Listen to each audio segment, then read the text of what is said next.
के तपाईले कहिले यस्तो परम्पराको बारेमा सुन्नुभएको छ जसले साँच्चीकै डरलाग्दो बनाउँछ? आज हामी देखाउँदैछौँ संसारका 5 अचम्मका र डरलाग्दो परम्पराहरू।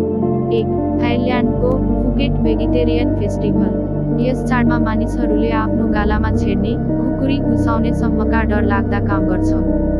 उनीहरू विश्वास गर्छन् यसले आत्मालाई शुद्ध बनाउँछ। 2. स्पेनको एल कोल्याको बच्चामाथि हाम फाल्ने परम्परा।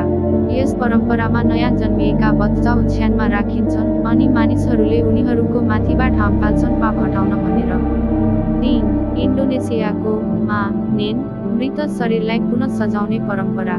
यहाँ मृत व्यक्तिलाई चिहानबाट निकालिन्छ, सफा पारिन्छ, लुगा फेरिन्छ अनि फोटो खिचिन्छ।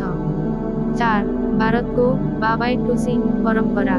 भारतका केही ठाउँमा मन्दिरबाट बच्चालाई 30 फिट अग्लोबाट फ्यालिन्छ र तल च्याप्प समातिन्छ भाग्य बलियो होस् भनेर। 5. अफ्रिकाको स्कारिफिकेसन शरीरमा घाउ बनाउने परम्परा। केही अफ्रिकी समुदायहरूमा युवाले वयस्क भएको प्रमाण दिन शरीरमा ब्लेड गहिरा घाउ पारिन्छ। यो परम्परा गर्वको विषय मानिन्छ।